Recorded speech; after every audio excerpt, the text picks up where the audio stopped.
Gua pernah berharap punya masa SMA yang bisa gua kenang, tapi yang gue dapat malah cuma duduk di tengah banyaknya orang-orang yang pada bisa nikmatin masa SMA-nya. Jadi gini, gue cukup punya masalah sosial atau sebutan lainnya itu anxiety, yang dimana gue bakal ngerasa gugup atau gemetar kalau lagi di keramaian. Bahkan ketika gue cuma duduk dan main HP, gue bakal ngerasa ada ribuan mata yang ngawasin gue. Balik lagi ke zaman COVID di tahun 2020, waktu itu gue baru masuk kelas 1 SMK. Dan saat itu gue ngerasa aman karena kegiatan belajar masih dilakukan secara online. Sampai ada pengumuman dari grup sekolah kalau kegiatan belajar bakal dilakukan secara offline dengan jadwal tertentu. Pas denger pengumuman itu, jantung gue tuh kayak mau berhenti. Dan gue ngerasa lemes aja karena ini bakal jadi pertemuan pertama gue sama teman-teman kelas yang lain yang gak gue kenal sama sekali. Gue inget banget waktu masuk pertama kali gue duduk di masjid sekolah. Dan disitu ada murid cewek lain yang beda jurusan sama gue lagi bareng temen-temennya. Abis itu karena canggung banget, gue beraniin diri ke dia buat nanya perihal kelas kalau nggak salah. Dan akhirnya tuh gue ngajak kenalan lah.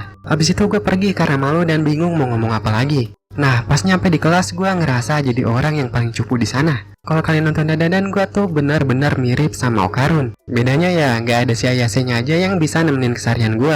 Intinya waktu itu tuh gue ngerasa paling cupu. Karena gue ngeliat badan teman-teman gue yang lain itu pada tinggi-tinggi dan gue ngerasa pendek sendiri di sana. Sampai akhirnya kegiatan belajar selesai gitu aja tanpa gue bisa temenan atau kenalan sama mereka sama sekali. Singkat cerita, gue udah kelas 2 SMK lah ya. Dan di sini gue udah cukup kenal sama beberapa teman gue walau nggak akrab-akrab amat. Awal kenalnya tuh karena mereka yang nanya ke gue duluan atau saling balas chat lah. Intinya dari sini masa sekolah gue bisa sedikit lebih baik. Terutama semenjak gue kenal sama teman gue yang kita panggil aja si Ikari. Si Ikari ini gue kenal karena dulu kita sama-sama suka bikin novel dan pada akhirnya gue kenal dia dari situ. Dan dari sinilah gue bisa sedikit ngadapin rasa takut akan masalah sosial gue.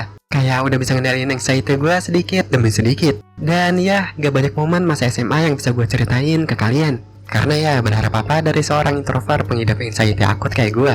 Oke lah, segitu aja buat video kali ini. Dan seperti biasa, kalau suka silahkan like aja. Juga kalau bisa bantu subscribe channel ini menuju 1000 subscriber. Biar gue bisa ngajuin monet dan dapat adsense dari sinilah. Ya, gue butuh bahan bakar sih buat bisa lebih semangat lagi bikin animasinya. Dan ya, thanks banget yang udah nonton dan seperti biasa, sampai jumpa di next video.